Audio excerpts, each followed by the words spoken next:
discussion, and then the generals at the end. Okay. Kick me if you need to.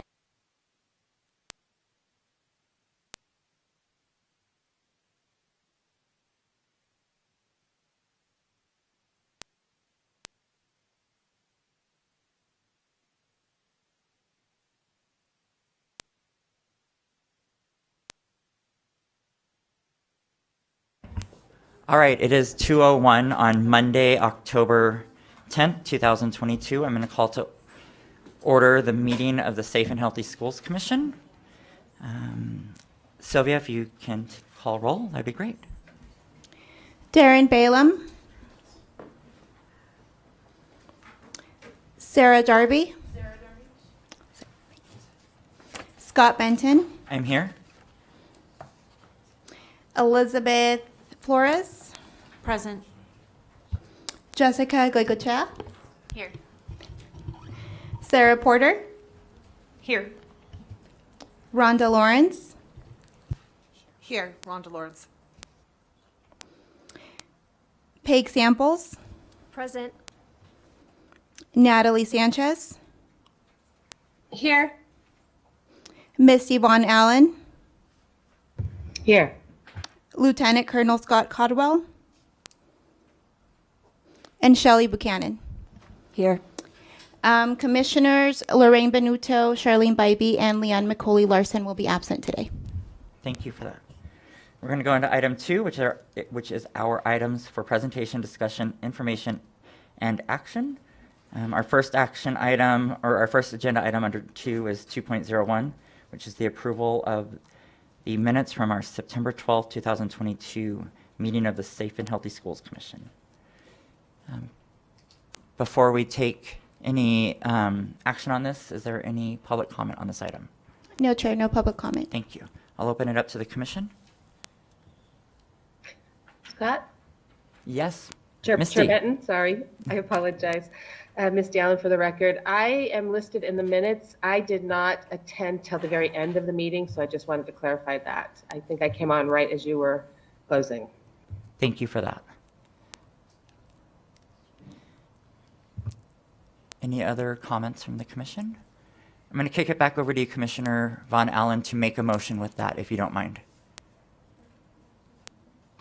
I move that we accept the September 12th minutes with the correction of my attendance.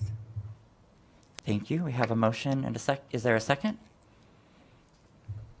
I'll second. This is Sarah Porter for the record. Thank you, Commissioner Porter. We have a motion and a second. We've taken public comment. All those in favor, please say aye. Aye. Aye. Aye. Any opposed? Motion carries. Thank you.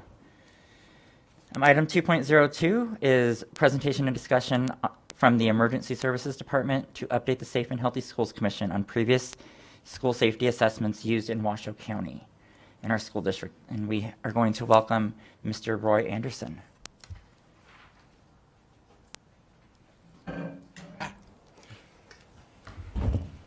Thank you, Chair. Ben, board, commission members. So just as a recap for last year, just wanted to remind the commission that there was 32 assessments completed from our school safety specialist. 20 detailed reports so far from those assessments have been generated and are in the process of either have been shared or being shared with school administrators, with 12 reports still needing to be finalized. With those 32, just want to confirm that now all schools have been either assessed by a school safety advocacy council or our school district's school safety specialist, Michael Perry. Starting this year, we're actually going to start assessing schools that had previous assessments done. There's really no kind of order or way of doing it. We're trying to go from the oldest to the newest, but the record keeping from the Safe and Healthy School or Safe School Advocacy Council doesn't lend the records, to do that very easily. So we're just trying to pick the schools that kind of had the older assessments done and then see, how we can start updating them with the current version. So far, Perry's completed 6 assessments with 1 detailed report completed.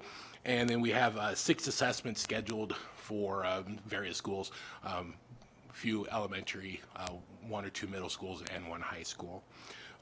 Just as a reminder of the things that we're looking for when we are doing the assessments, is the assessments are broken into 7 sections.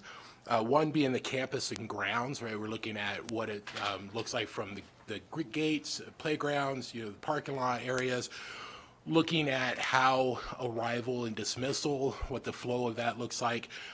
When we look at the arrival and dismissal, that also gives us the opportunity to work with the Safe Routes to Schools and department, and also how to come up with, if there's any assistance that might be needed from them, we refer them, work together on some different flow things that we can recommend. We also look at section 2, we're looking at like exterior signage. This is something that we brought over from the School Safety Advocacy Council. And when we're looking at, is the entrance to the school properly marked? Are the fields marked with, no trespassing or, park hours or usage time, things like that we're looking for. Then Perry looks at the school building itself, kind of walks around, are doors left unlocked or are we utilizing the single point of entry at those schools that have those properly? Those types of things we're looking for. He also does in section 4, we're looking at safety and security procedures. What do they have in place? Are they utilizing the visitor management system, for example? How do they manage that? Are they challenging somebody that doesn't have a badge on, or someone that appears to be a visitor? Those kinds of things that we're looking at. Section 5, for the emergency management side of things, take a look at the emergency response plan. And, if the school has completed it properly, if they have any questions, it does take a look at a couple of different sections, things that they should have in place, and could help with that as needed. Section 6, we look at the physical climate, right? Are things on the wall, say like Safe Voice, different things regarding anti-bully programs, different things that we have in place. That actually gives us the opportunity to work in partnership with our counseling department, school psychologists, and other departments that are involved with school climate. So we take a look at those items. And then finally, section 7 has to do with the emergency operation plans again. And Perry does a threat and hazard and risk assessment for the school, kind of look at about 1 mile out from the school to see if there's any threats or vulnerabilities that could come into play, and the school have to be extra prepared for, or something that they have to take a look at. So that's section 7 of the assessment. So just that's the update for the commission, and we're glad to answer any questions if you may have them.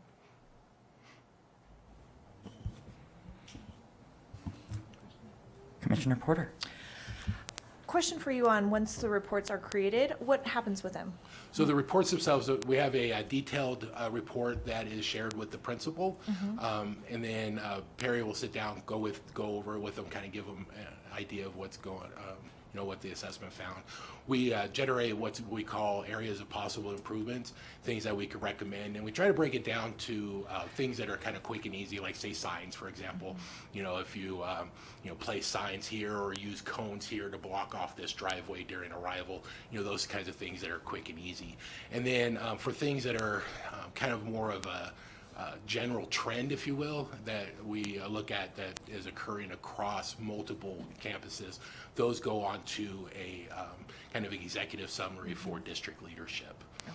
So there's action items and kind of action plans for all of these. There are items reports. where we suggest, possible Okay. improvements, and then we could work with, other departments to see, if that's something that could be, like say if it's school related directly, just one school kind of thing, we do suggest, if you could put in a work order or something that, might be able to be fixed.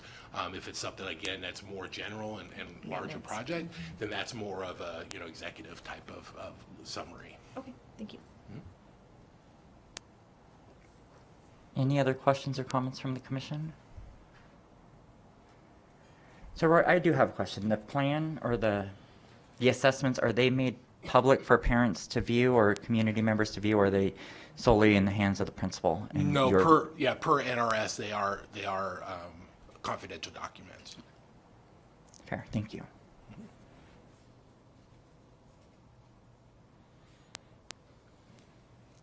All right.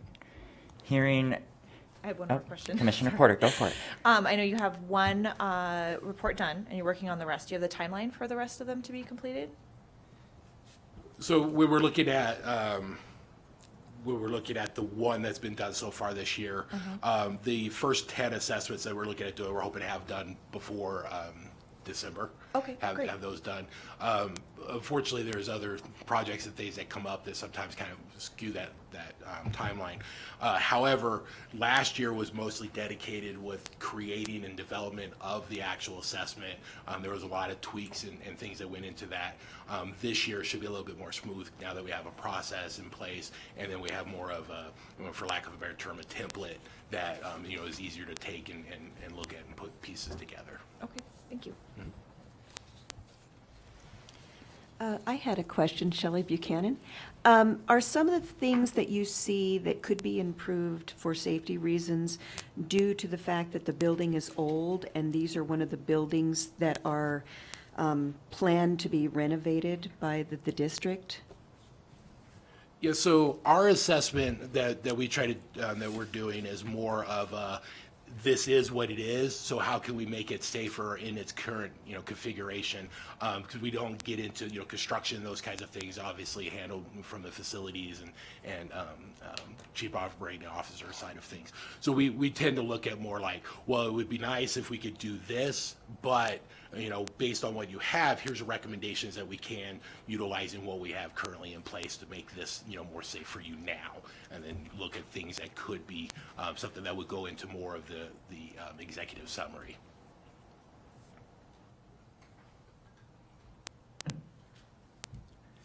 All right, any other questions, comments from the commission?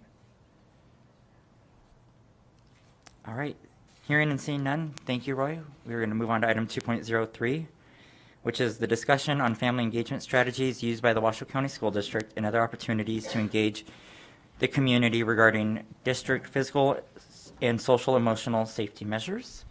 And it looks like we have Dr. Paul Lamarca, and I will allow him to introduce Delisa.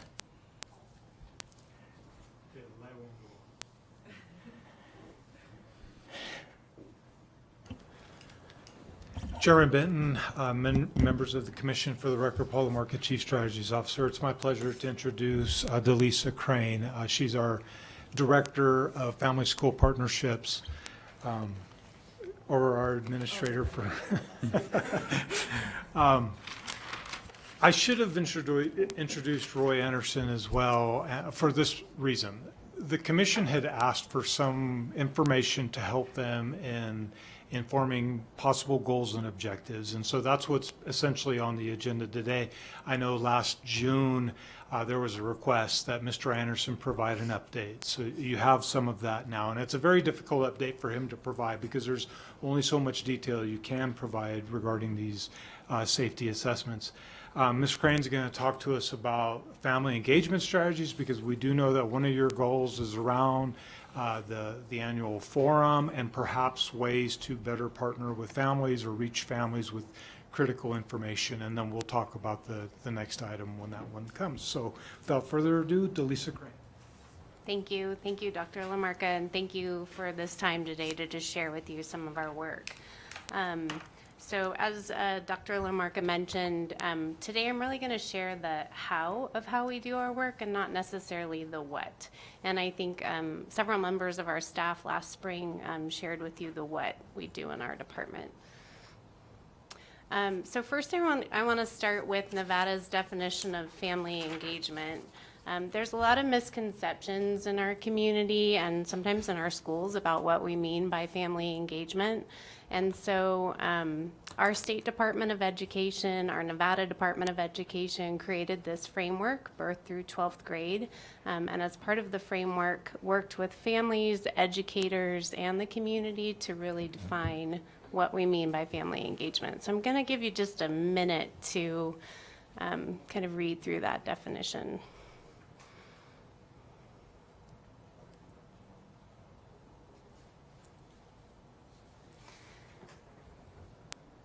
So as you can see, there's nothing mentioned there about fundraising or booster clubs or volunteering in schools, and those things are all wonderful and absolutely necessary, and we absolutely appreciate our families and community members for doing that.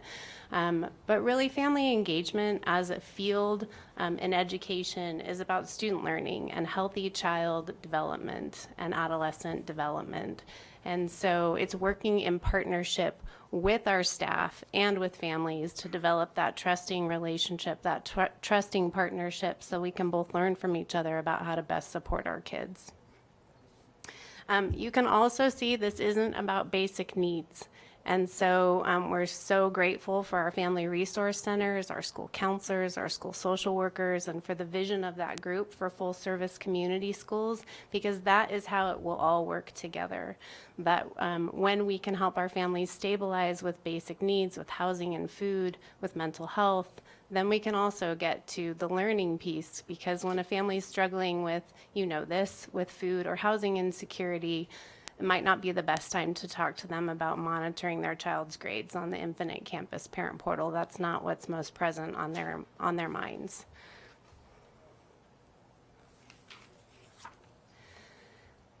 We also ground our work in the federal framework for family school partnerships, and this is a pretty extensive framework and would take a lot of time to talk about, but I just want to point out a few things about this framework. So in order for us to effectively engage families and for educators to effectively engage families and develop that partnership, the process conditions, this first circle, really has to be in place. And so everything has to be grounded really in relationships. That's when we see schools that are full of families, where there's lots of interactions happening, when families have been personally invited.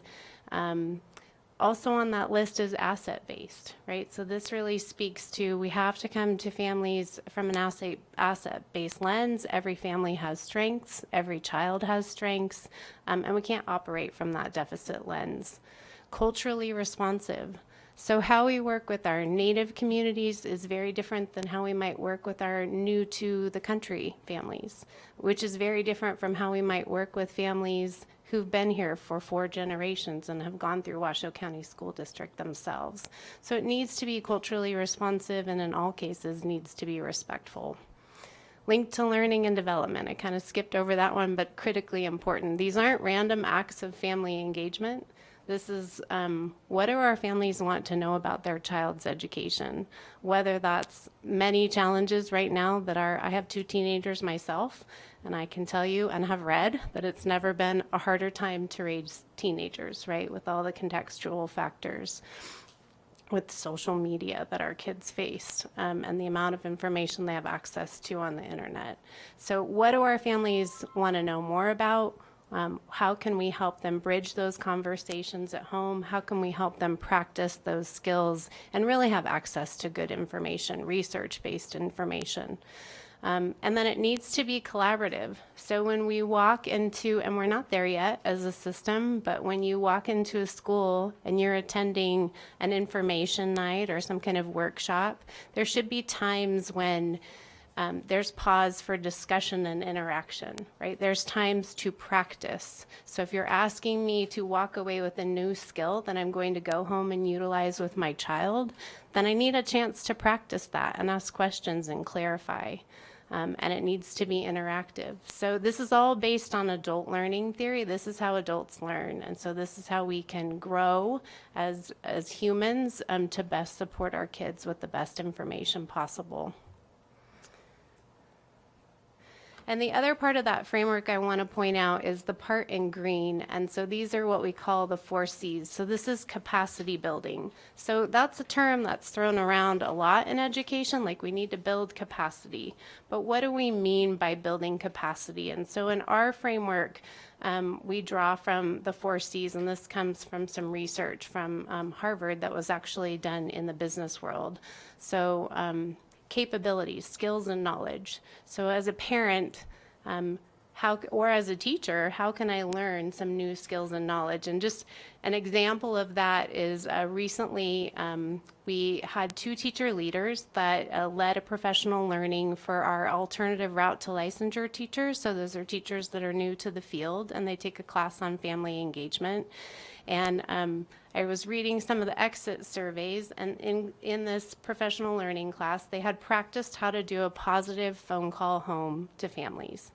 And what the teachers said in the exit survey is that they were really nervous, but after they had a chance to practice, it seems, you know, we want to be respectful when we do that, but that seems a little nerve-wracking sometimes when you say, okay, you're going to practice how to do a positive phone call. And the teachers in the exit surveys felt much more comfortable after practicing, much more confident, and admitted that some of them were nervous or tentative or scared about doing a positive phone call home. And we've conditioned parents sometimes in our school system to only receive negative calls, but we're trying to flip that, right? So that we put more positive drops in the bucket before we dip from that bucket. Connections. And so in a space, when you're in a school or when you're connecting with families, we always want to provide an opportunity for families to get to know each other. I'm a mom. I'm sure many of you are parents. That connection, family to family, is critically important. That's where I get a lot of my information, even though I work for the school district. Like, what did you do in this case? How did you support? You know, we're constantly utilizing those networks, but some of our families are very isolated in our communities, and they don't necessarily, they might stay on the fringes inside of the school events. And so how do we provide some space for people to interact, to get to know each other, to build community, to build relationships? Cognition and beliefs. And so probably one of the best examples I can think about with this is advocacy. And I had a mentor a long time ago who explained to me that advocacy is something in our school system that is unique to our country, right? And so we have many families here who have in our school system who might have gone to school in a different place, in a different country. And in other countries, advocacy is not always welcome or invited or expected, and in some cases is punished. And so that might be a change in beliefs and values, that I see you as the school system as the experts on my child's education, when really we want to kind of flip that script for families and say, no, you're the expert on your child. You know your child best, and we appreciate your advocacy, and we want to hear from you about your child's strengths and how we can best work with your child. And then that final capacity building piece is the confidence or the self-efficacy. So I, as a parent, if I believe that I can have an impact on my child's education, I can and I will. If I don't have that confidence, if I don't believe that's in my role as a parent to impact their education, I most likely won't. And so that research is pretty strong.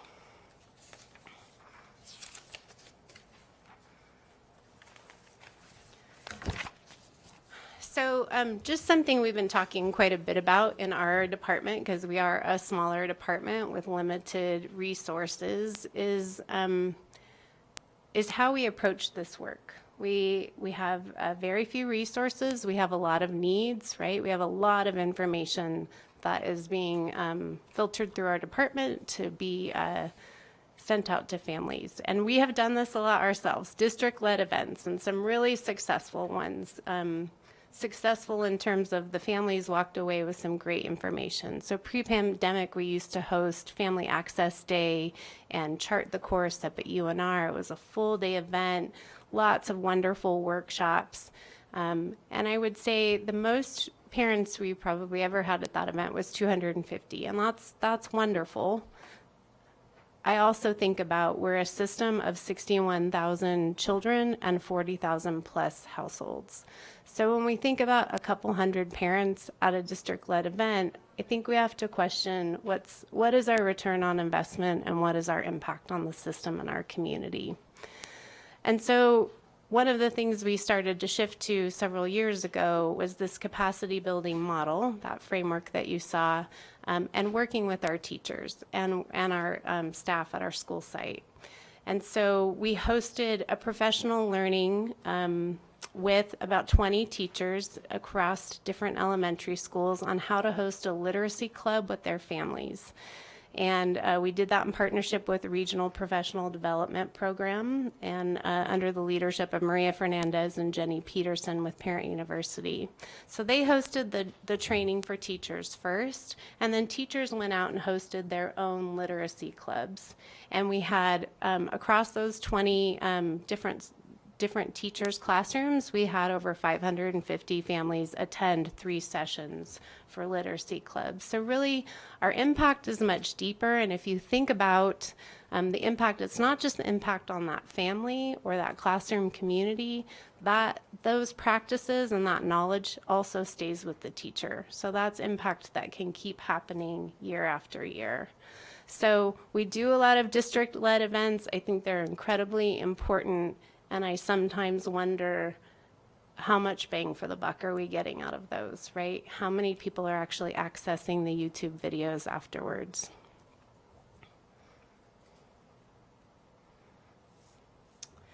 And with that said, I know I've talked a lot about workshops and face-to-face, and we always think that that's kind of the platinum standard, but there's also many other ways to get information out. It's not always that adult learning theory, that chance to practice and talk and ask questions, but our communications department, in fact, I was just in a meeting earlier today on a new tutoring product that the district is going to roll out to families, and our communications department is wonderful at putting together like a comprehensive communication plan, because we know that in today's world, when we're all being bombarded with messages left and right via social media, the news, our cell phones, right, we have to see it a couple of times sometimes for it to click.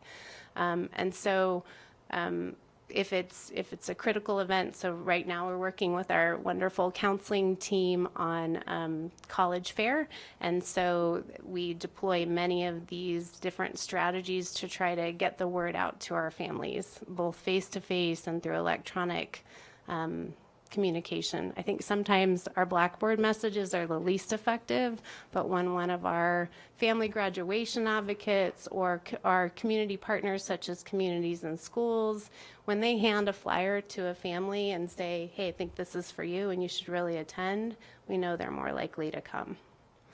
And especially with our families who might have a little more historical mistrust with the system, we know those personal invitations are absolutely critical. So we'll do a lot of phone banking for certain events, and that's pretty time and staff intensive, but those personal phone calls really do make a difference. So that's all I had. I'm happy to answer any questions you have or Commissioner Buchanan. Thank you, Shelley Buchanan. I'm really glad that you're realizing that focusing more on smaller and smaller populations at a localized level is a lot more effective than just trying to do just giant. From my experience as a teacher, I was a parent, I was in PTA leadership, and I know really what works is those personal one-on-one. And we had things like, mom phone chains, things like that. What are they talking about at bus stops? That's how things are communicated. And so I think you really hit it upon something. So how do schools determine what kind of things they're going to focus on to get families involved? Do they perform their own type of surveys? Are they advised by the district? How does that come about? Yeah, we do have our climate surveys and family climate surveys, and we absolutely utilize those as a primary source of data for what our families think and might want. We've also hosted focus groups. So Parent University has a pretty extensive catalog of 50+ titles that schools can choose from pre-K through high school. It's sometimes we've hosted focus groups with families, like what of these titles interests you? What do you think, what would you like to learn more about? Some schools do it through, so we have 22 schools this year that are doing the parent-teacher home visit project. And on those home visits, those positive relational home visits, it's all about listening. And so our teachers and our staff learn a lot through those home visits. So they do it in a multitude of ways. And sometimes a lot of our schools host morning mugs or like coffee with the principal. In those conversations, issues will come up, and so they'll invite community partners to come in and do different presentations. One more comment, Shelley Yes, Buchanan. So I know you talked a lot about elementary schools. What are the type of things and approaches that high schools are using? Because I know that's where middle school, you start seeing that drop off of family participation, and as they get older, you're seeing less and less parents. Yeah, our middle schools and high schools do, I'd say their most effective family engagement events are really transition events. So when you've got incoming sixth graders, that's a huge shift for both families and kids, going from one teacher to multiple teachers to trying to keep track of grades and attendance and assignments, all of those organizational skills. And our kids are going through a lot of developmental changes in that period as well. So we've had some schools like Dilworth Middle School comes to mind that has done a wonderful transition event where families learn not only about social media, they learn about adolescent development, how to monitor their child's progress. So we're actually like walking families through the parent portal on how to communicate with teachers. So, and high school's the same, and I would also say with high school college access, AP classes, information nights that a lot of our counselors host on those are very popular. So I think in the past, my one exception to the example of district-led events is College Fair. We typically, and this is really to the leadership of our counseling department and WACAC, we typically have more than 1,000 families at that event, and so much so that we even had to change from UNR to this year they're hosting it at the Reno Sparks Convention Center because honestly we were out of space in the Joe. So I'd say college access always turns people out for sure. Good, great. We'll see you there. I will be there too. I wanted to, this is mostly just like a comment more than it's like a question, but I really liked how you brought up the fact that you wanted to contact parents for good reasons along with bad ones, because I think as my confidence in high school personally, like, you know, I have really good achievements, but that's really determined by like a number on a website and versus like getting like a personal like call to my parents about how I'm doing well or how I'm doing, or even just like this person needs help with this. I think it's really helpful that you're trying to like individually make it accessible for every parent and student to like do well and try to help with their grades and education, everything. Everyone needs to hear good things. Yes, Commissioner Porter. Hi, I just have a question around measurement, because you talked about, you know, you have 250 families that showed up for a certain event, and that compared to how big our district actually is, and then the district-led events versus the smaller groups. Do you guys keep track of not just attendance, but maybe participation? I mean, how do you measure that? And then do you measure it year over year? Do you measure event to event? Just how do you know you're doing well, right? And that people are actually responding to that. And then if you find an event that does really, really well, how, like Dilworth, like you just mentioned that, are you able to replicate that at other schools in that local level? Yeah, absolutely. So we've been tracking parent U attendance, and we have an external evaluation every year as well. So we do exit surveys at the end of every workshop, so we really know what families think. And if we shifted their knowledge of the content, if we shifted their perceptions in any way, or their readiness to go home and implement the content. And we also track all of our classes every year, so we know which classes are the most popular. Yes. And then how do you replicate? Like if you find an event that does really well at one school, are you able to talk to like principals, share knowledge, or how does that work? Our principals are our best, like they'll sell it to each other. So when they get together and meet and say, we did this, even though we are always trying to get on their dance card, we'll get a call from other principals saying, hey, I noticed that Principal Peixoto just had like a great transition event. He talked about how wonderful it went. Can you help support us? And every school takes a little bit of a different approach. So not every school, not every school does the same exact events or the same exact workshops. And hopefully they're responding to their families and what they've requested. Commissioner Lawrence, I see you leaning in. No? Any other comments or questions from the commission? Delisa, something that you really, the point I'm driving home from your presentation is the distrust from parents, and how do we get those people that we've been missing the mark on for so long? How are we making sure that we're capturing them in some of these events, even if it's just one, because one person will spread the good news to 10? Yeah. How do we make sure that we're capturing those that may have been misguided, misled, or mistrusted? Yeah. So I come more from the perspective of like historical mistrust maybe, and communities who've been marginalized or even experienced trauma at the expense of school systems in the past. I think that comes down to that personal relationship first and foremost, which is why we believe so much in parent-teacher home visits, because it's that they might not trust the system as a whole, but when that teacher and that staff member goes, if the family's allowed us to, goes to their home and sat in their space and listened to their hopes and dreams for their child's education, and really not come with an agenda, come with just the intention of like, I want to best support your child and listen to you. We find that that's one of the most effective ways to build trust. And then I think on a more general, it truly comes from listening and honoring the community's perspective, that individual's perspective, trying to come into that partnership together, so it's not just all our ideas. Like, how are we making space for what the family needs as well? Thank you for that. Any other questions before we let Delisa off the hook? I have one more. Yes.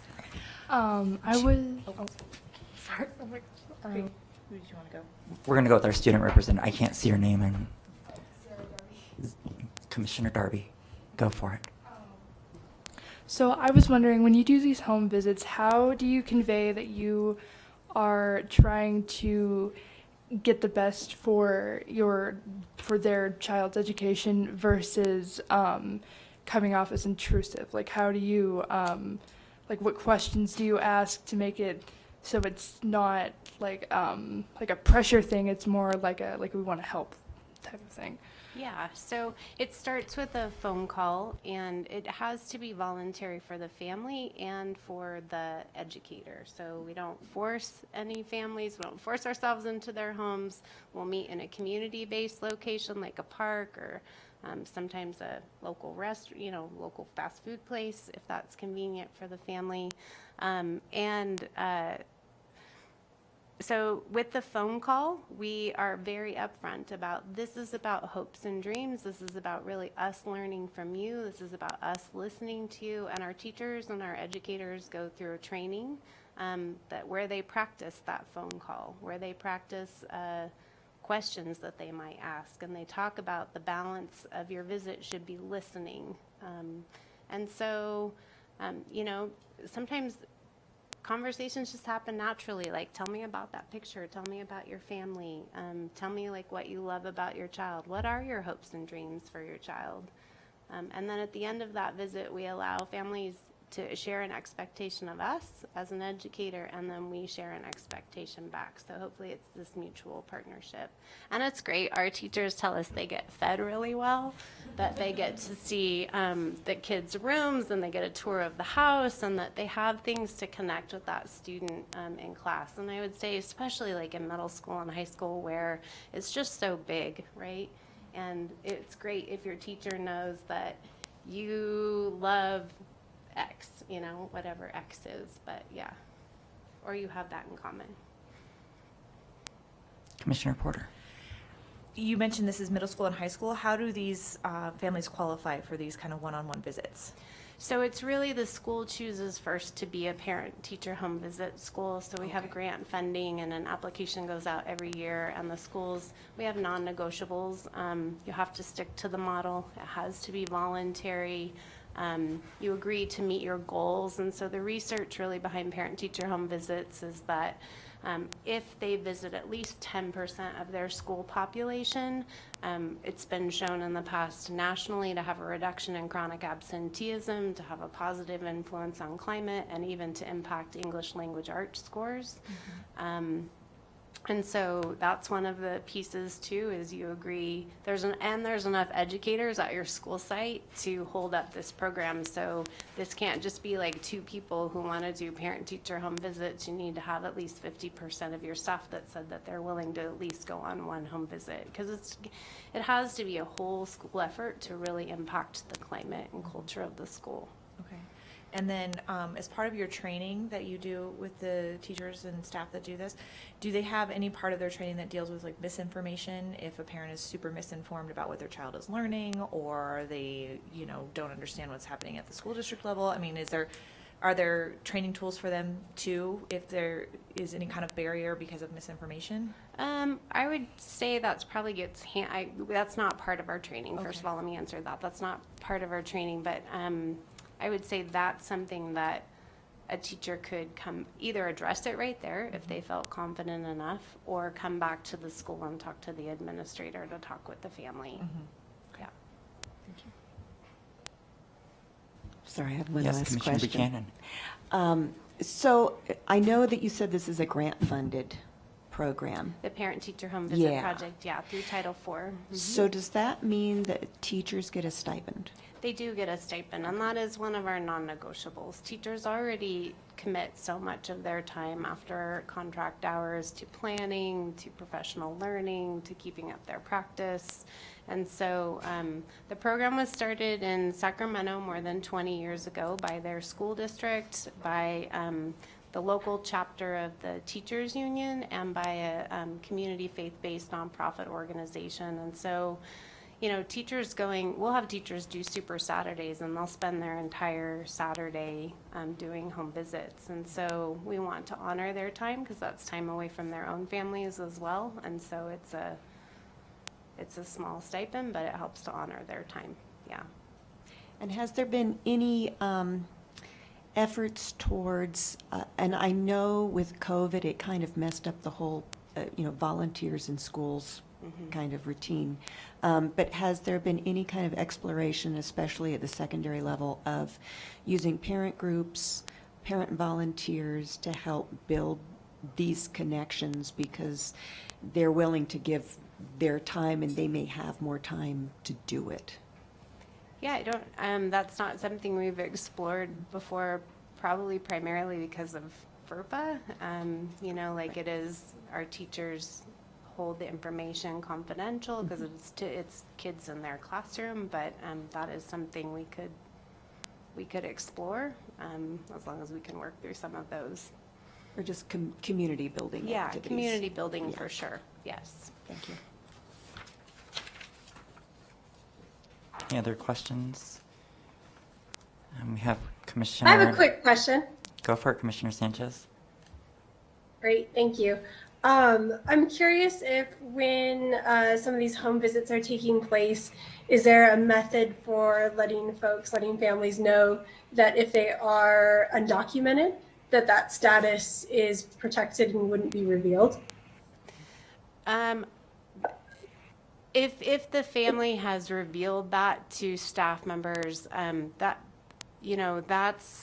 have to go back to our training to see if we specifically talk about that. But no, that's something that we hold absolutely confidential. If a family trusts you enough to reveal that to a teacher, that's not something that we would publicize. Great, thank you. Yes.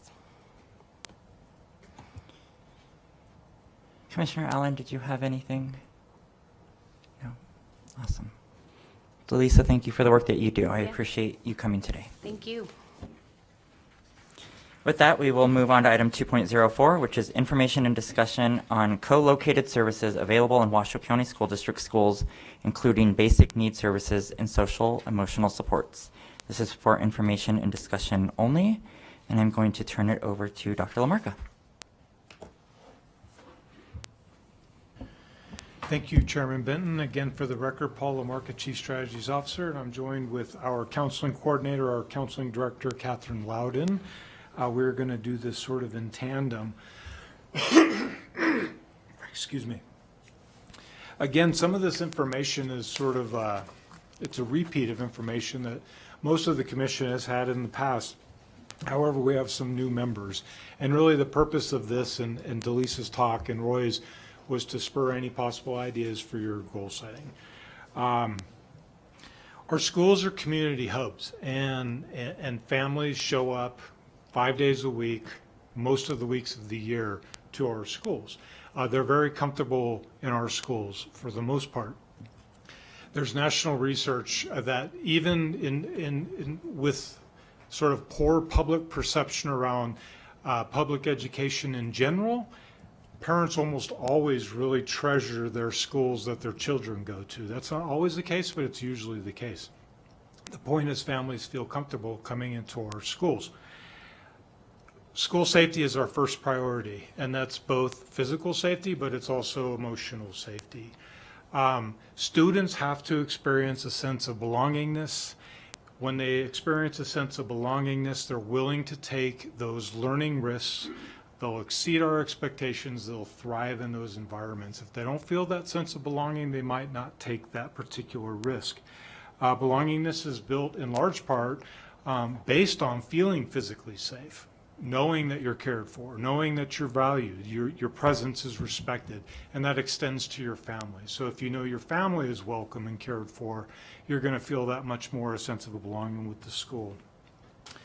The way I like to think of it is the bottom line, if a child doesn't feel well, if they're hungry, if they've got a toothache, whatever it might be, if they're lonely, if they're feeling depressed, they're going to have difficulties learning. So families have varied access. All families don't have the same ability to take care of these needs.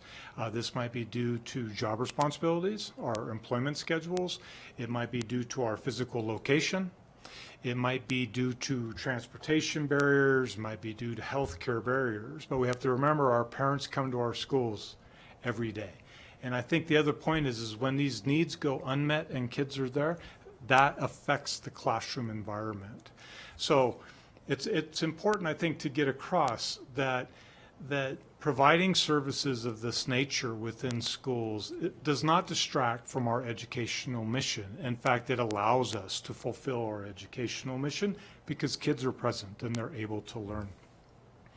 So I'm going to talk just for a couple minutes about co-located services. Again, co-located services foster this sense of belongingness. It is a demonstration of care. We care enough about you that we're going to provide you some access to some of these services, however limited within our buildings. And again, this supports our educational mission.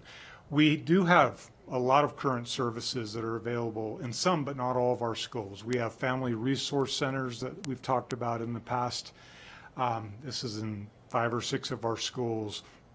We have a group that we partner with called Communities in Schools, which is sort of almost like, I like to think of it as family resource centers, but in a very small way. But they provide some case management. They will often provide food, some clothing, places for children to calm down if they're having a bad day, that sort of a thing. We have before and after school programming in many of our buildings, or we work with the Boys and Girls Club, and we will shuttle kids over to those places for after school programming.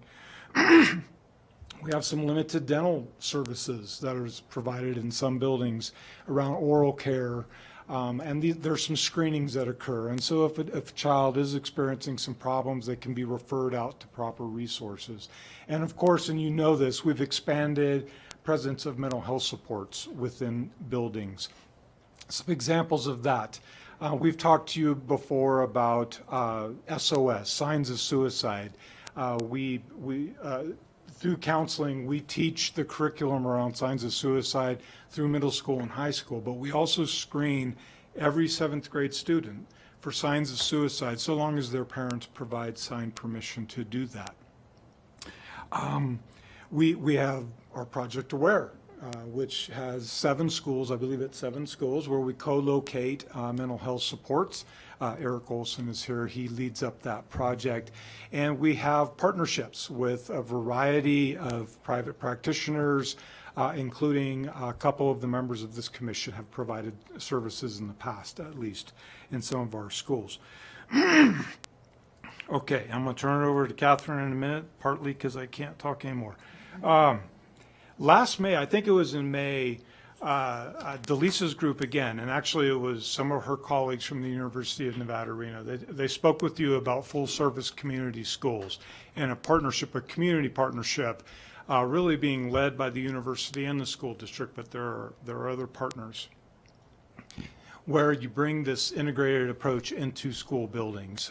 That's along these lines.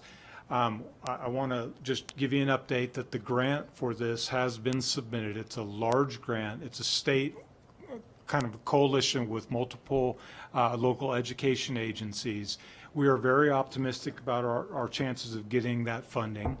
And if we do that, initially we will have 4 sites within our school district where we will pilot full-service community schools. That would include O'Brien Middle School, Desert Skies Middle School, Sparks Middle School, and Natchez Elementary School.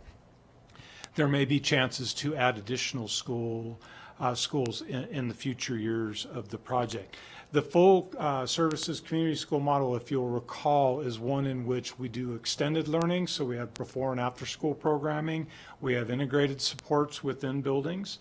And then we really have 2 arms of what I think of as family engagement.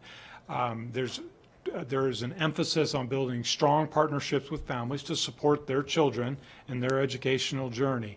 But then there is also a shared leadership model where parents sit with principals, with other people in the school, and they share the decisions that are being made about what to do within that particular building, especially around before after school and integrated programming.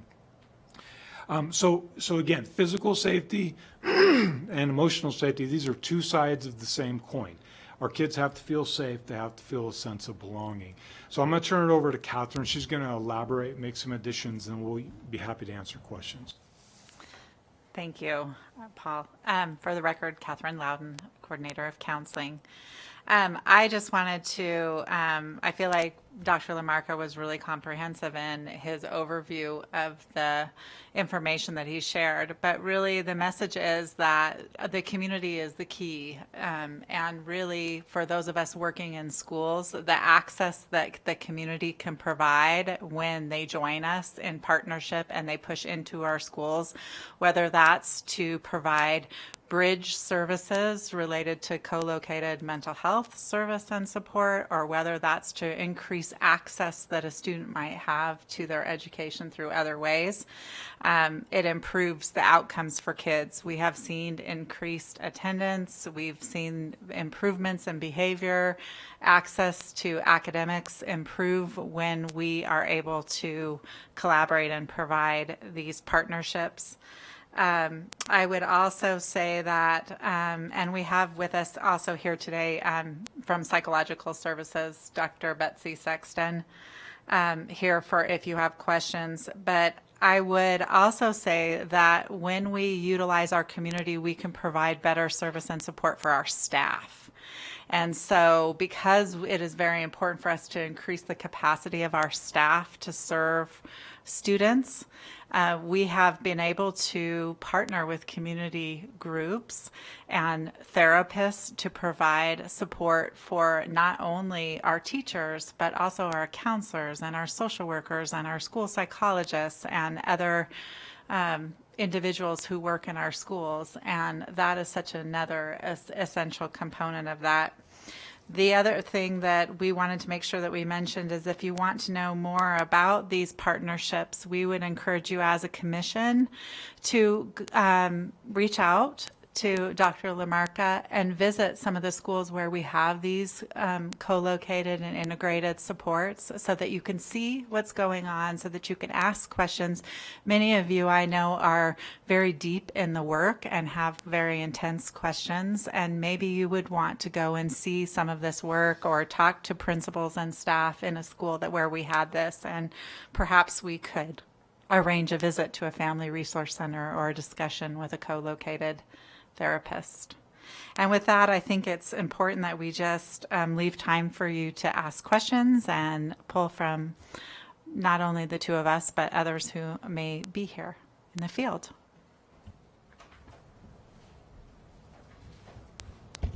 Start with Commissioner Darby. So I was wondering, back to the screenings that you do for 7th graders. I was wondering, what sort of questions do you ask?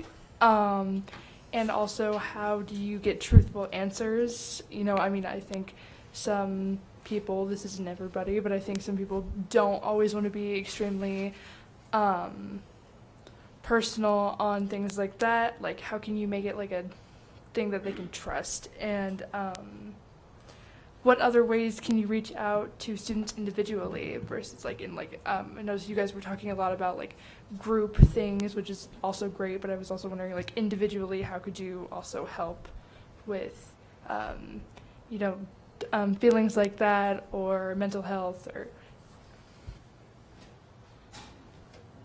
Thank you for the question. So the signs of suicide, it's really kind of a two-pronged approach. So there's a curriculum that is taught to all kids, and that would be in a group setting. The screening that occurs, those are one-on-one screenings. So kids will come in, they complete a short survey. I don't have the questions in front of me, but they are very sensitive. But typically this is done after they've had some exposure to the curriculum. Their parent has provided consent for them to do this. Based on, unfortunately, the number of students who score at a level that is concerning, I'm not sure we have too much of a problem with some of what you're talking about, but it is a real issue. I will share that if a student scores at like a medium or a high range in terms of risk, they are seen that day by a therapist through our partner who assesses them further, contacts the parent, sets up resources if resources are needed.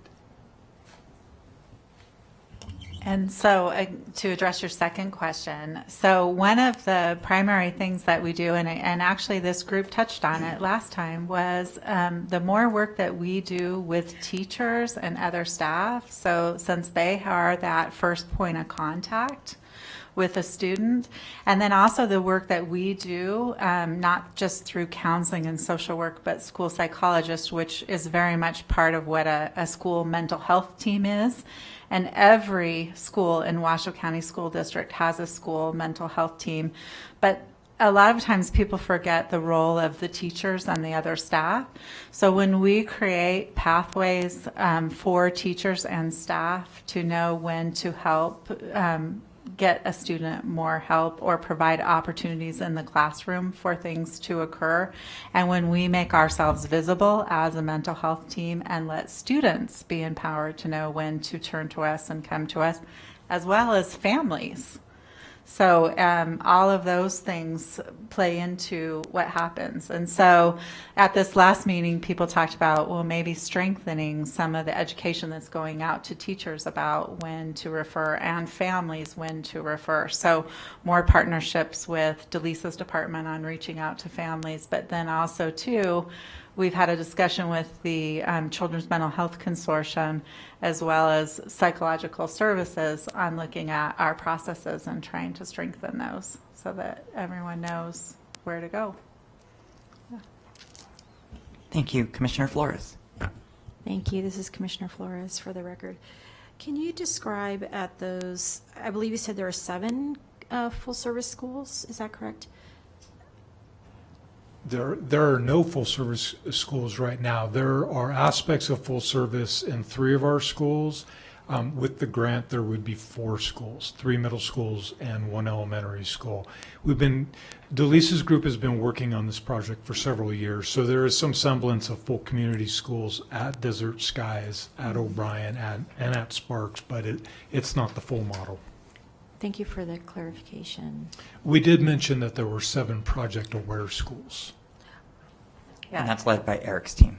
Yes. So, and Eric's here. He's part of the counseling department. He also leads a lot of the work that we do with school social work. And so, Eric, I didn't know if you wanted to come up and say a couple things about Project Aware, which actually, as a district, we're really proud of Project Aware. It's a SAMHSA, or Substance Abuse and Mental Health Services Administration grant that the Nevada Department of Education has with other districts. Did you want to come up right here? Commissioner Flores, did you have direct questions about Project Aware? It may be related to both Project Aware and the current situation in the 3 to 4 schools, and primarily it's around how are youth and families directed to those services? How are they made aware of those services, and is there eligibility related to those services? Can you hear me? Mm-hmm. Thank you for the question. So actually, that's a big part of what we're working on through Project Aware to improve and increase kind of the systems by which students are identified as possibly needing support, working with their families. So right now, there's not a criterion like if you meet these things, then you could be seen for services. But we're kind of working more towards helping to provide some priority factors for schools, because we know we can't do everything that we want to. So that's very much part of what we're working on. Thank you. Commissioner Porter. Oh, Dr. Lamarca. I think Member Flores was also asking about the full-service community model. So similar to what Eric is suggesting, really those services are provided to any child within the school setting and any family. So for example, Desert Skies is a really good model. We've got a family resource center there. Community in Schools is there.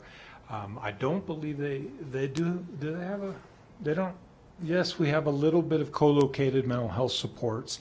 In those particular cases, referrals would likely come through the safety team that Catherine was mentioning. So through a counselor referral, through a teacher referral, through the MTSS team, through our universal referral process. There's limited times in which our partners are billing for Medicaid, but it is not something that is a requirement. We don't screen kids out because of eligibility criteria at this point. Commissioner Porter.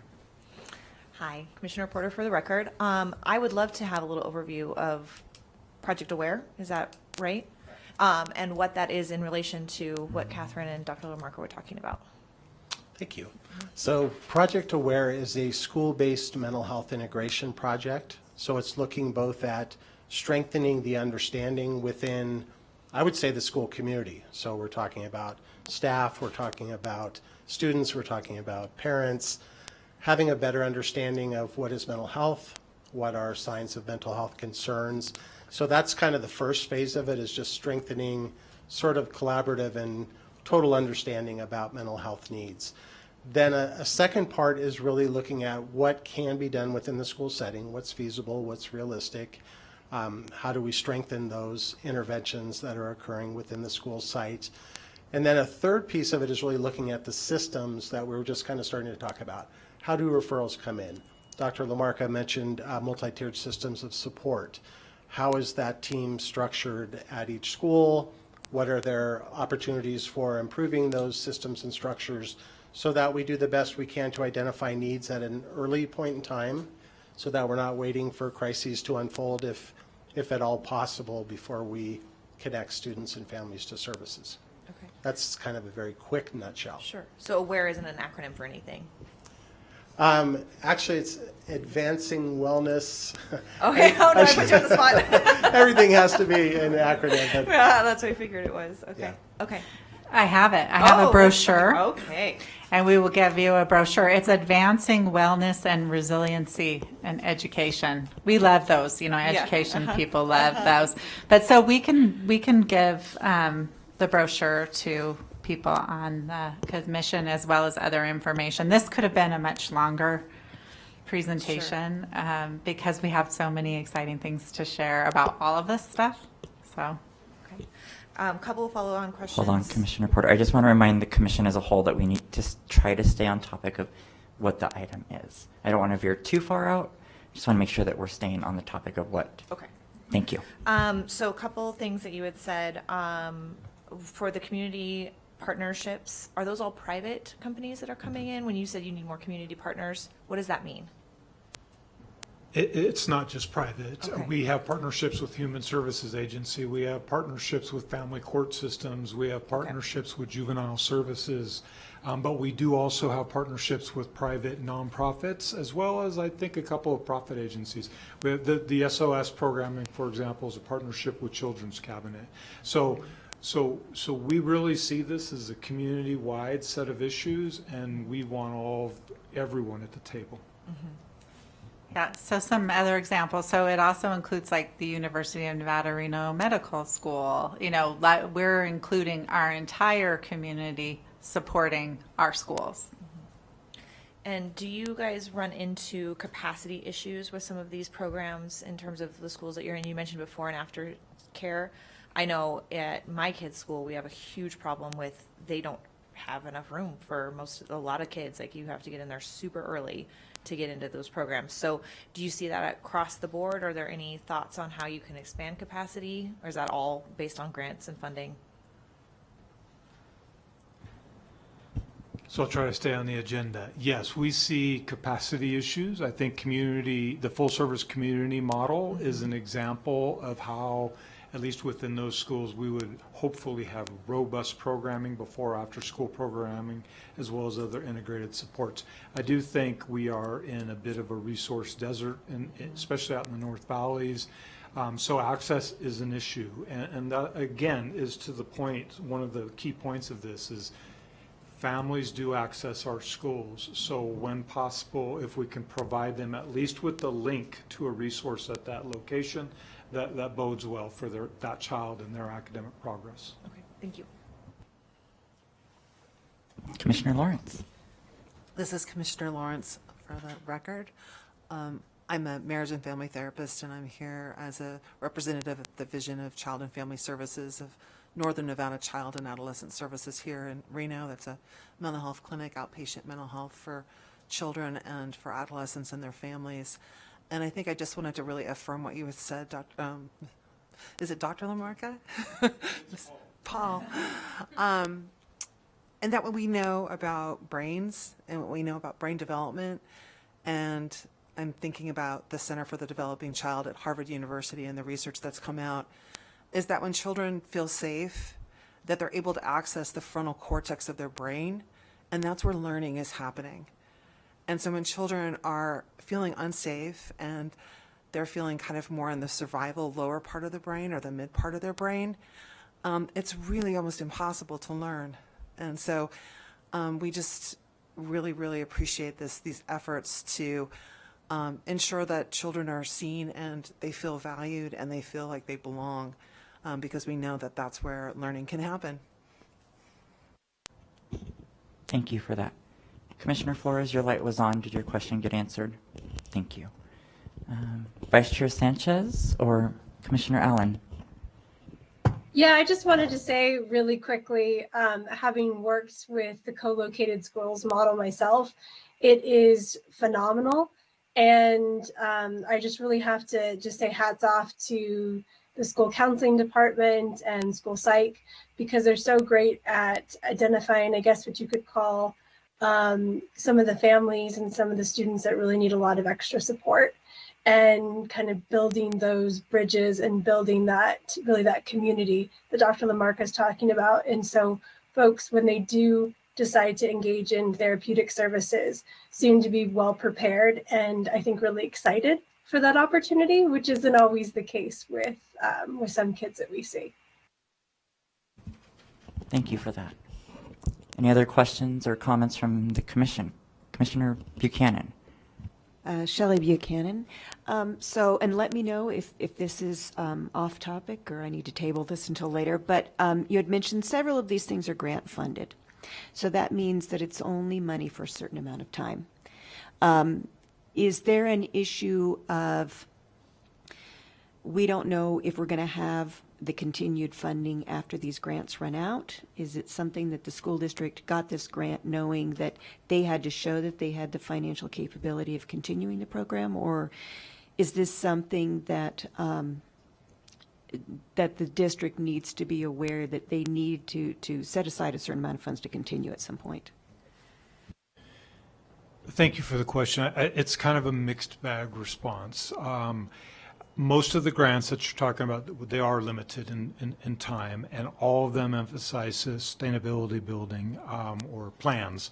And so we are working toward that. There's another project. So Project Aware is with the CDC. We have another project with the CDC that is really more focused around Tier 1 and Tier 2 of what Eric and I both referred to as multi-tiered systems of support.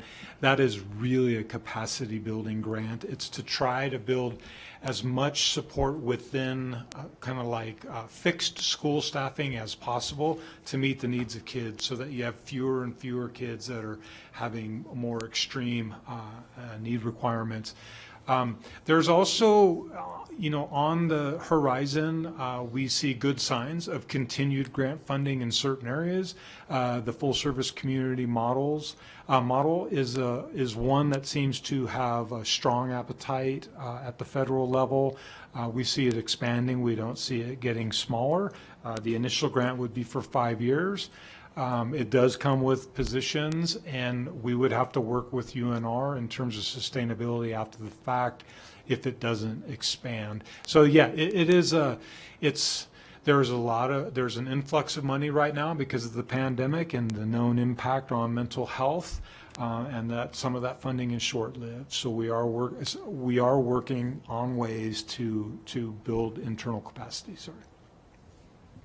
I would like to just piggyback a little bit on that, though, and let you know or remind you that our current school social workers, mental health professionals, which is our new mental health positions, school counselors, they're all general funded. So many times something will start as a grant and our district will prioritize that element of resource in our schools. And we have seen that be very successful. And so I think sometimes people think that the only thing we have is grant funded, when actually we have a lot that is district funded as well and prioritized year over year.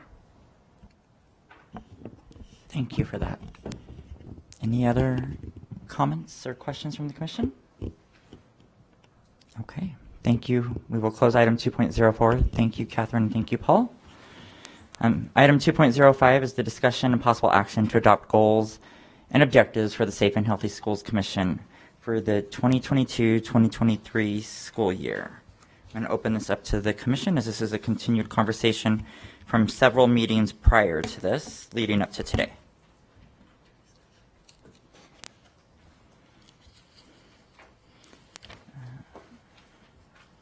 I think where we landed at our last meeting is we were going to stick with just a single safety forum this year, as we want to align with what Superintendent Enfield mentioned as her strategic plan that's coming out. So we wanted to align with some of the strategic plan goals that she will lay out here in the next school year, or the school year that we are currently in.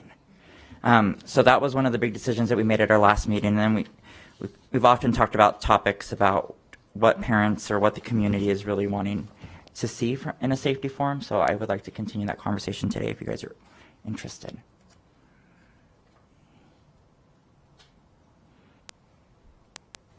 Commissioner Buchanan. Yes, Shelley Buchanan. I have a suggestion.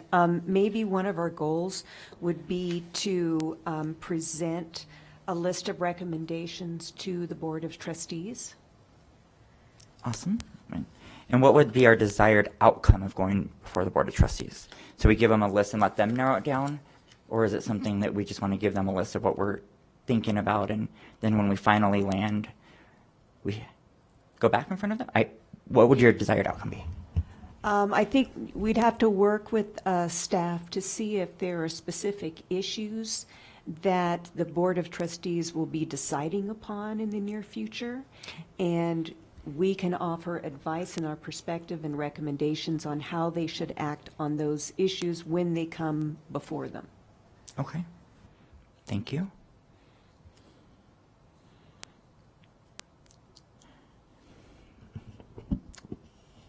Any other questions, comments? So historically, what we've done is we have planned around November, December, laying out our topics and then finalizing them so that we can work with the marketing team on deciding a day, what we're really going to talk about. And then when the day comes, this past year, under Vice Chair Allen's recommendation, we got some feedback from the community that participated. And it helped us understand what really the community is wanting from the safety forum. We asked two very basic questions. Was it impactful, and were there topics that you wanted to see in the future? So maybe we can have that information presented so that we can see and make some guiding principles based on those conversations. We had changed the format last year to expand it in time frames. We offered it 3 times a day, and then within those 3 times a day is the same 4 topics that were generalized in nature. We reached out to community partners, and they came in and presented on those topics. So the more ahead of the ball that we can be with the topics that we want, it'll give me as the chair of the commission opportunity to reach out to those that might be the subject matter experts in what we're requesting for the forum. Commissioner Goguchia's Yes. Paris. I can say it. You can just Practice. say Goguchia. That's great. So I don't know that we have capacity for this, but if we do, it'd be wonderful. One of our other presenters was talking about how when they're planning, they bring maybe a larger number of topics to parents, community, teachers, counselors, and kind of let people have an opportunity to vote on that. So I don't know what that might look like, but I know that we have a lot of ideas, and narrowing them down sometimes is something that it's a little bit of a task, because there are so many hot topics and so many things our community is looking at right now, that if we could potentially put up, I don't know if we're going to try and do again, 3 or 4 topics, do we try and put out 12 to 15 and kind of see what the community looks like and what people are hoping for? So I don't know what the capacity or what that looks like in terms of getting it out, or if it's a Facebook survey or an email or any of those things. But yeah, I think it's a great opportunity for me to remind us as a commission we have that power of voice, right? We can talk to our networks and see what they want to hear. I don't know what the capacity is, like you're saying, but we as a commission, we represent the community in different facets. So if we ask our networks, what is it that you want to hear from the school district in the safety forum, and see what they say, it might inform us in better decision making if those are the topics that you're hearing in the community. Commissioner Porter. I think it would be really helpful, just as understanding what the goals were from last year, what was accomplished, what we still have to work on, what we can build on. Because I don't have that information. I don't know if that lives somewhere and I just have missed it, but I think that would be a really good place for us to start. Also, we had discussion last meeting about waiting, or maybe not waiting, but adding to the new superintendent's strategic plan, which is what, December, January that she's coming out with that? I believe that's right? the time frame she gave us. So, I mean, even if we have like a loose semblance of goals, and then we can add to that going forward. I would love clarification on when you were saying having subject matter experts come and talk. I didn't quite follow what you were saying there. Are you saying we would have like 4 or 5 things and then have people come and talk to us about that, or what was your thinking there? So the way it's happened in the past, and I'm going to let Dr. Lamarca come up because I think I misspoke. I don't know that December, January is the timeline she gave us, but Okay. I'll let him clarify. The way it's worked in the past is we as a commission identified topics, and then we Can you give me an vetted example? Gun safety and Okay, traffic thank you. safety, Okay. Or the fentanyl overdose. Okay, So great. those were 2 of the topics that we had last safety forum. We then vetted community partners. Commissioner Flores and her team spoke on some of those topics. Commissioner and the Sheriff Balaam had a team that came and talked about the fentanyl overdose. So we really want to get information to the parents, not necessarily to us as a commission. Okay. We're just there to provide the vessel to get that information to the parents and the community at large. So it's not necessarily topics that they come and sit and present to us. They actually do it to the community. And last year we used the Zoom format. I see. Okay, so But it's in not like years they're past- coming here and presenting to us. It's a much larger forum. Yes, in years past, I in see. our live events, we've had the opportunity for staff to be there we've done it at various different schools. I think our first one was at Worcester, and we had the subject matter experts there, sitting at different tables. You can pop in and out. We gave them about 15 minutes per each topic, and we as a commission just provided the vessel for the community to And that was a be goal, informed. like to have so many of those, like 4 of those in a year. So when you Does say that goal, help? I would be remiss if I didn't say this is the first time we've had a goal setting. Okay. This Okay, that's commission is the helpful. first Okay, time that we've that's why I had was feeling like, goals what set. is happening? So Okay. it's more of, Great. we want to understand the work of what the commission should be doing and align those to some goals. Okay. And that's back in, I think, March is when we first agendized that. It was more so that we can get an understanding of what do we collectively as a commission want. So we don't actually have goals from last year that we can say, we did this, we didn't do that. This is brand new. Okay. That is a helpful thing to know.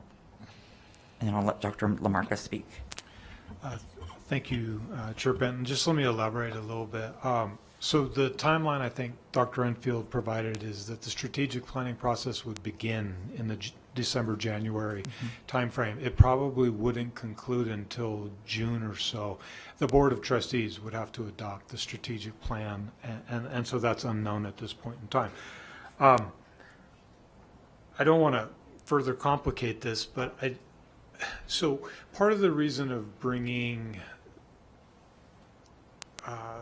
Delisa Crane's presentation was perhaps you want to think more globally around community outreach, parent outreach, and maybe your goal is to develop a set of strategies, not necessarily for this year, but for the following years, so that we're not kind of repeating this. That's food for thought. I like the idea of, as much as possible, looking forward on Board of Trustee agendas, and when we know that there are critical items where it's within sort of your purview to make a recommendation or to offer support for a particular item, we could try to bring that to you. That timing will be very difficult on that kind of a thing, but it is possible we could look into that. I do. I think Mr. Rombardo, and I'm surprised Ms. Montalvo didn't text me. I'd be real careful about sort of reaching out on Facebook and different things of that nature and soliciting comments. I'd rather have you guys bring it to us and see if we can help you with staff, get out information on topics. Otherwise, we could run afoul of open meeting law. And I don't know all the particulars with that, but it would be better probably if you want to reach out in certain ways to bring it here or through Scott, and then we can figure out how to best get that accomplished for you. Thank you. I'm going to send it over to Commissioner Darby and then over to Commissioner Goitia. So if this is more like the ideas of the commission so far, right, like what we can do, personally, I can, of course, since I'm the student representative, I can talk to people at school. I like the survey idea, even though maybe it wouldn't be the best for, I don't know, specific things, but I think maybe for, at my school, I can do surveys.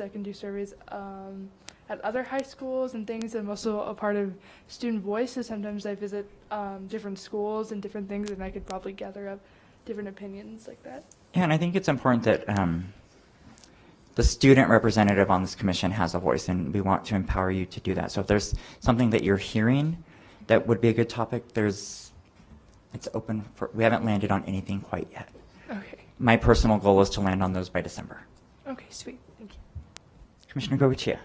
I did want to clarify, Dr. Lamarca, that's what I was sort of saying was from our communications department what that would look like, and setting up something on the Washoe County Facebook or things like that, just to clarify. And secondarily, one thing that I would love to put out there that we can maybe be thinking about is the possibility for the words escape me, but like a community panel for one of our topics.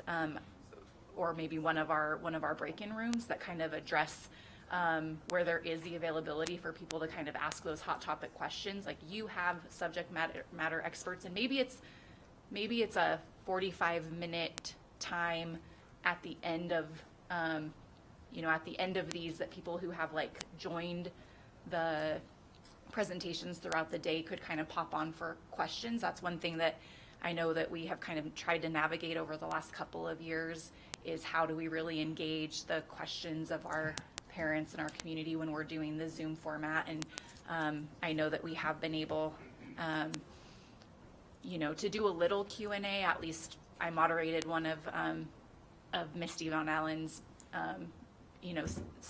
talks a couple of years ago, and was able to do a little bit of that. But I always really appreciated the community panel, where you were able to kind of come in and ask questions, and the people who had the knowledge were sitting there and they could sort of answer those in a time limited fashion. So I think that leads us into something that we can possibly talk about and take action on today, is do we want to stick with the Zoom format, or do we want to go back to in-person?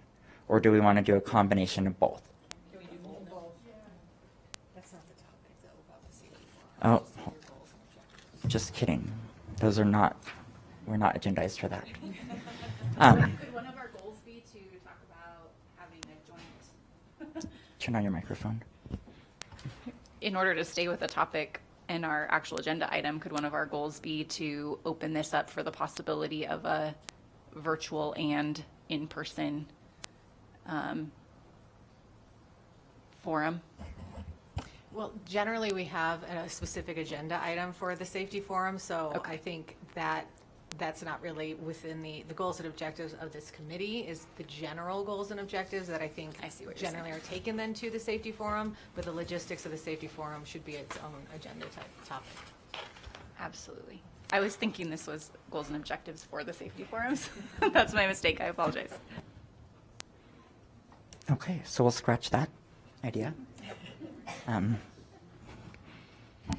Commissioner Porter. Since your goal is to have this done by December, is it possible, this may be a Sarah question, at our next meeting, what would that be, November, right? We're in October, to have it be more of a open, like, brainstorming type of meeting on the agenda, where we can, we can actually have like a working session kind of situation, where we're even like have post notes, or I do a lot of strategic planning for clients, so that's where my head goes, is can we do like a more of a strategic planning session in this format, or does that have to be like a working meeting outside of this format? Well, everything has to be in this format, so let me work after this meeting when we are preparing the agenda for November. Great. Work with Sarah and her team, and then Dr. Lamarca and his What we're team allowed to do. to make sure that Great. it's agendized appropriately, so that we can have open dialogue about that. Perfect, thank you.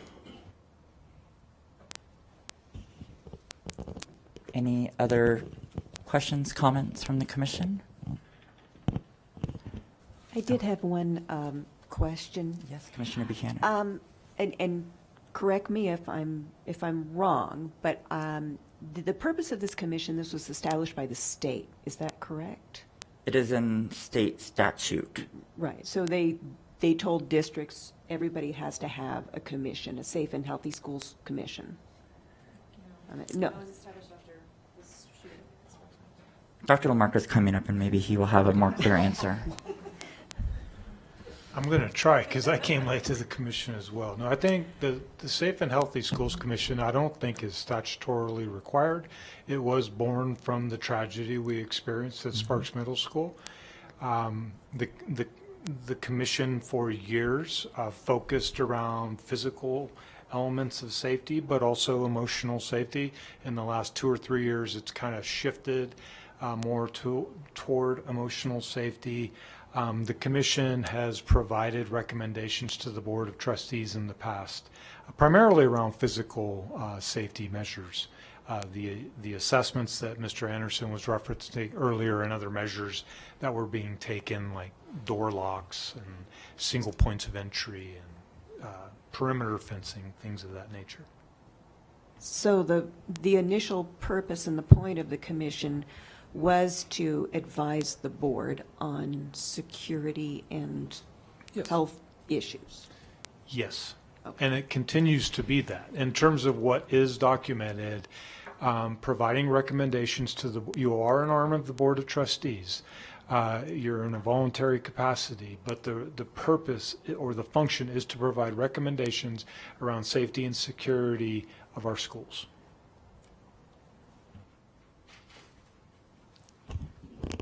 All right, any other questions?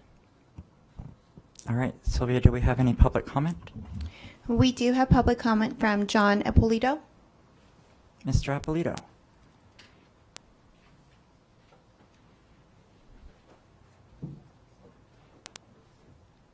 Good afternoon.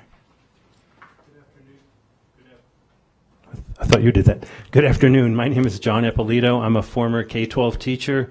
I have 2 kids left in the Washoe County schools. You can find 1,500 of us on Facebook at Protect Nevada Children. I'd like to thank everyone for volunteering to be on this committee. Sounds like you guys are doing excellent work. Protect Nevada Children would formally like to request that this committee officially add screen addiction and the implications of requiring students, especially students in primary grades, to access the internet, and in some cases the actual content of school education approved, Washoe County School District approved vendors. There have been some that have been very problematic. Here's our own doctor. Actually, she's not a doctor. She's a nurse practitioner. Her name is Annette Rothman. She works out of Renown. And this is the article that the RGJ published a few years ago. Quote, screen time causing, exacerbating childhood psychiatric disorders.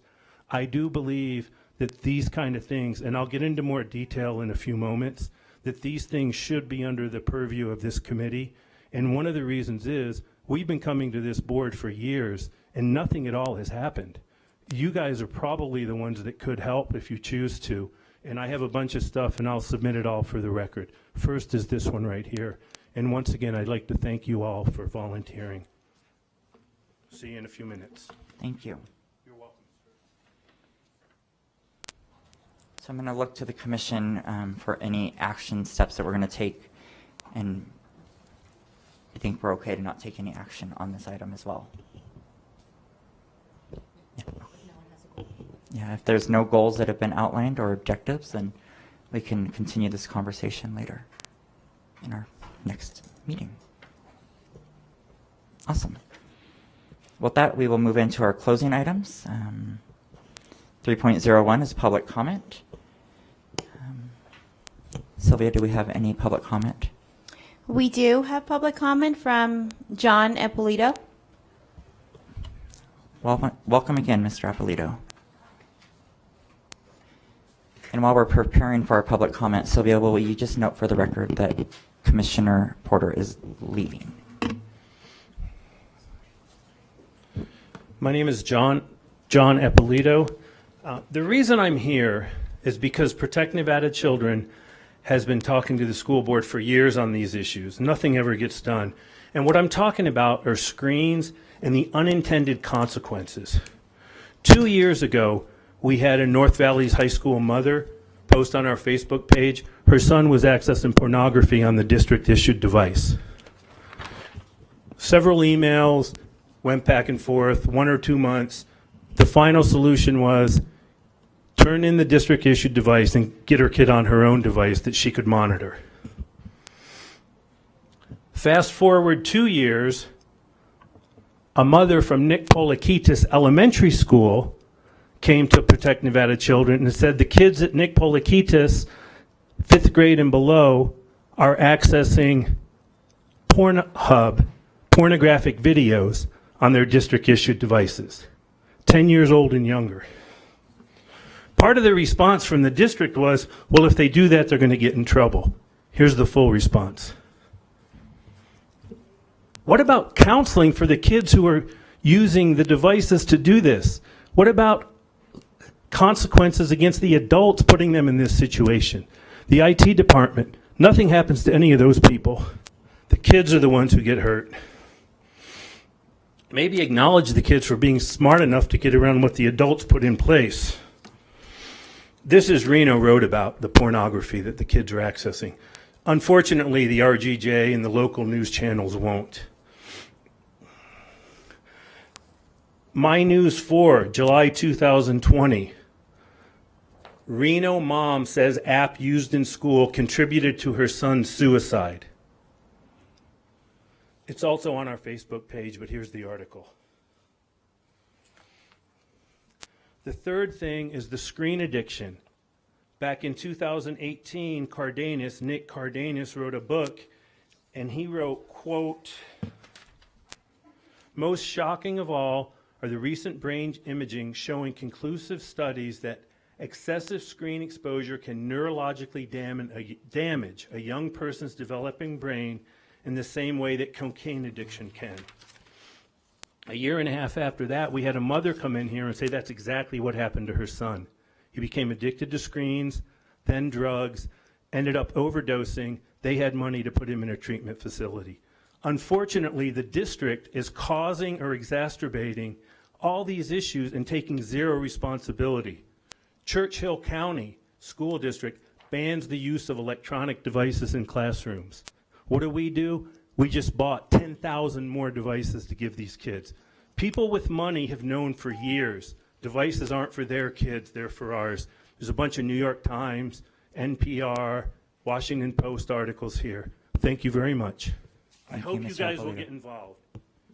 Maybe Trustee Nicolette does too. Sylvia, is there any other public comment? No other public, oh, yes, sorry. Chair, we do. We received public comment from, give me 1 minute, I'm sorry.